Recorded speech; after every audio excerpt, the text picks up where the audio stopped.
Hey guys! Today I thought we could talk all about mealybugs and how to identify them, where to find them on your plants, and then also how to deal with them if you have an infestation. It seems like mealybugs is one of the most common houseplant pest problems people have. I know for me, mealybugs is probably one of the worst infestations I've ever had. It was a nightmare. Let's just say that. It was a nightmare, but I got rid of them and all of my plants are in the clear so far. So I thought I would share with you some of the methods I used to eradicate them from my household, as well as share some additional methods to getting rid of them and keeping them away. Please leave a comment down below if you have any other methods for dealing with mealybugs and what your personal experience is. I'm sure we would all appreciate it. I definitely would anyway. So I will be reading through all of the comments. I'll also be talking about several products. So if you don't have something I'm mentioning in the video, I'll have it linked down below so you can pick it up and try it out on your houseplants for yourself. So with that being said, let's just get into it. So just a little bit on mealybugs. They are those white little fuzzy bugs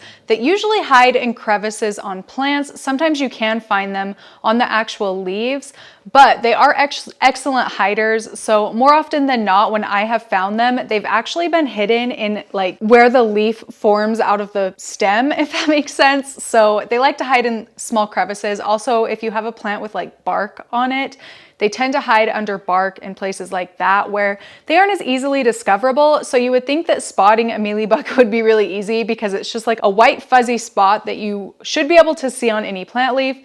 But honestly, it's not necessarily that easy to find them. You do kind of have to search. So as you are inspecting your plants, definitely be wary of that and check every little nook and cranny, because if you have them, they're probably going to be hidden. Most of the time, the mealybugs you find on your plants are actually the female mealybugs. Male mealybugs have wings. I've personally never seen a winged mealybug in my houseplants, so I think I've only ever had females. I don't know how that's possible, or if the males are even better at hiding, but the males aren't as common as the females are. The males actually don't even have mouths, so they can't feed. They are strictly there to reproduce and then they die. So the life cycle, a female mealybug can lay up to 500 eggs. Once the eggs are laid, the females die and those eggs hatch within 7 to 10-ish days. First, they start out as these really small, like yellowish little bugs, little looking things. In about 1 to 2 months, they will turn into adults. Basically, the whole process restarts.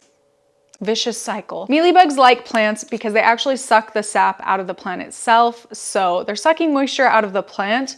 Some signs you have mealybugs that you can look for on your plants is wilting, yellowing of the leaves, stunted growth, and leaf loss. And they do prefer to feed off of newer, younger growth. The reason for that, newer growth on plants tends to be soft. So that's why they like that newer growth. It's easier to feed from. As for actual ways you can take care of mealybug infestations, if you do happen to find a mealybug, is number one, you can obviously cut off the infected growth. So if it's a larger plant, if it's just a few of them here and there, I don't really do this, but I can stomach the thought of cutting off that much of my plant, then I will do that, because then it's just less to deal with and less of a chance for those mealybugs to spread. But that's just me. You can cut off the growth with the mealybugs and just toss it if it's not all over your plant. Something you can do to help avoid mealybug infestations is to clean your plants regularly.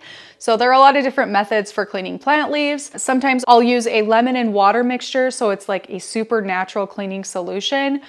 You can also use a dish soap spray. There are so many different DIYs you can find online for different cleaning solutions for your plants, or you can also buy pre-made cleaning solutions. So whatever your preference is, if you clean the leaves regularly, the odds of an infestation getting out of control are very, very unlikely. And then also, if you're taking time regularly to clean your plants, give them a good spray and wipe down, then you're more likely to spot any pests that may be hiding on your plant. If you're not really cleaning your plants very regularly, then the chances of missing them go way up there. The number 3 thing you can do is actually probably the most popular method for killing mealybugs once you find them. It is to dip a Q-tip into 70% or less isopropyl alcohol and press it to individual little mealies you find on your plant and kill them that way. And then you can go ahead and spray your plant down to remove the excess or the dead bugs. or give them a good wipe down with like a microfiber cloth or something to remove the dead bug. Just make sure that you're using an alcohol solution that isn't any higher than 70% because you may burn your plant leaves. Just be careful about getting too much of the solution on your plant. Just try and press directly on the bugs so that you don't burn your plant. I mean, it shouldn't burn your plant, but especially some more sensitive varieties, Calathea, you may have to be a little bit more careful about burning the foliage. And basically the alcohol is going to kill them instantly. The bugs themselves will turn like an orangish color, and that is how you know they've died. Your next option is to use a neem oil spray. So I talked more about this in my fungus gnat video, but basically you can just spray down the top layer of soil, any of the stems, the foliage with this spray, and wipe down your plant. And then I also definitely recommend, if you're spraying down your foliage with the neem oil, that you rinse your plant. So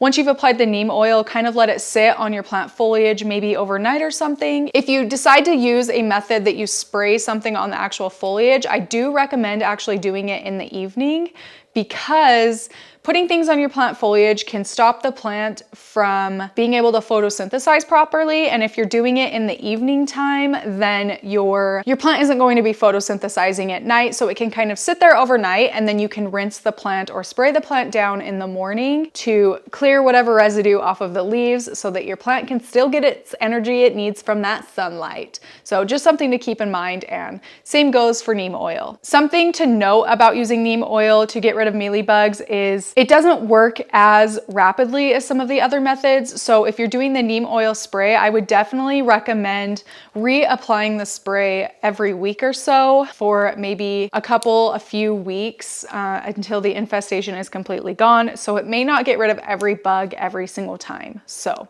keep that in mind. Another really popular method for getting rid of mealybugs is to use a soap spray of some kind. I personally use dish soap. You can also use shampoo or hand soap, just kind of whatever soap you have in your house, you can go ahead and use. I add in a few tablespoons of the soap into this container here. This is 8 fluid ounces. So this is 1 cup of fluid. I'll add in probably 3 or 4 tablespoons of soap, depending on how strong I need the solution to be.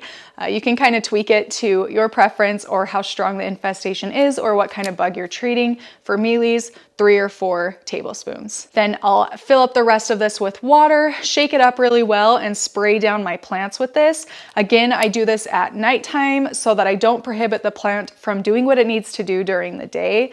And then come morning time, I will just rinse the plant off really well with regular water to clear off the residue. And I'll repeat this process nightly for a few days until I've noticed all of the bugs are completely gone. The 6th method you can use is Diatomaceous Earth. So this is the one I buy. It is food grade because it's actually pretty safe for mammals. So you do have to worry about inhaling it or getting it into your eyes because it is a dust. It can cause irritation to your eyes or throat if you breathe it in or get it in your eyes, but it's not super dangerous, like it's not going to kill you or anything. So that's why I do like this. It is safe for mammals. It actually comes with this duster. I'll link the one I bought in the description. Basically, what this does is the bugs will walk through this, or they'll actually accidentally eat it, and it'll actually cut the bugs up. So it's basically little glass pieces that just shred the bugs, which is nice.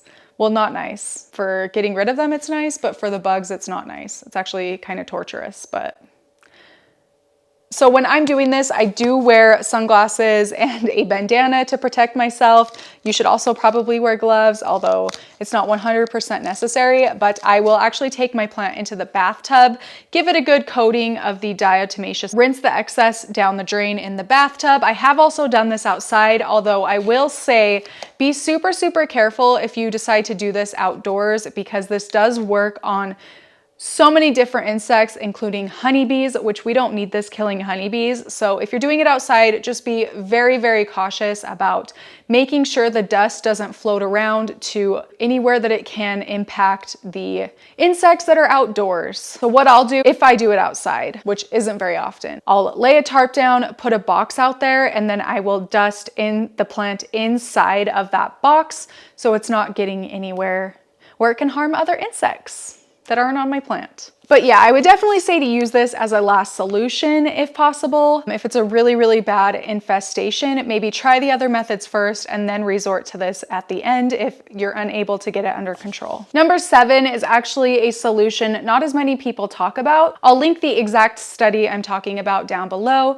but there have been quite a few studies done on the effectiveness of this. So mealybugs do actually thrive in 57 degrees Fahrenheit temperature. Let me check what that is Celsius. 13.9 degrees Celsius. So if they're not getting that temperature consistently, it is going to really weaken the mealybugs. So something I'll do with some of my more tolerant plants is if it can handle a bit of cold below that 57 degree temperature, so maybe 50-degree temperature, is if it's cold at night, I'll actually open a window and place the plants that are affected near that window during the nighttime when it's cold. This will actually weaken the mealybugs, make any method that you use to destroy them a lot easier because they're already weak from the cold temperature. So again, you can't necessarily do this with every single type of plant, but any plant that's okay in 50-degree temperatures,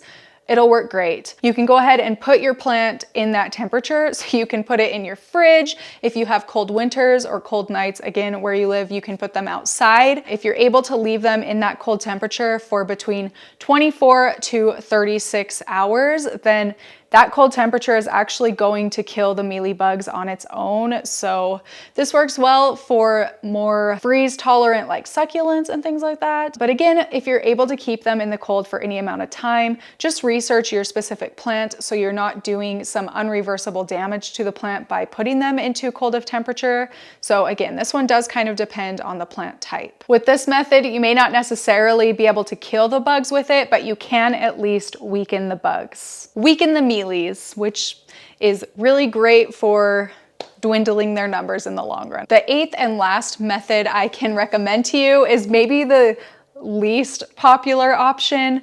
I personally don't have anything against it, but I know this isn't everybody's cup of tea, but you can introduce beneficial insects into your houseplant collection. So some insects that like to eat mealybugs in particular, but will also work for things like aphids, green lacewing bugs, ladybugs, or mealybug destroyers. They're like these little orange and black beetle looking things that can eat the bugs off of your plants. So these do work really, really well indoors. But again, it's not everybody's cup of tea. If you are interested in ordering any of them, I will link some places you can order down below. Basically, you just order the bugs, they come in the mail, you release them into your house, and they solve the problem for you. But I know not everybody likes the thought of having insects climbing around in their house. It personally doesn't bother me. Where I have 300 houseplants, I've kind of come to terms with the fact that bugs are going to be a part of my life. I'm at the point where if I see a spider, non-poisonous spider, I don't even move it outside anymore. I let it live back inside so that it can eat the bugs and help deal with any problems of bugs that are going to harm my plants. So it's just, this one is definitely like personal preference, and it for sure isn't for everybody. So those were all 8 methods I will be talking about in this video. Let me know what you think of them, if you've tried any of them and what your experience was. Also, if you have tried any other methods that I didn't mention in the video, please leave those especially down below. That's super helpful. As I mentioned before, any products I talked about or showed in the video will be linked in the description as well if you'd like to pick them up for yourself. That is it for this video. Thank you so much for watching, and I will see you in my next one. Bye!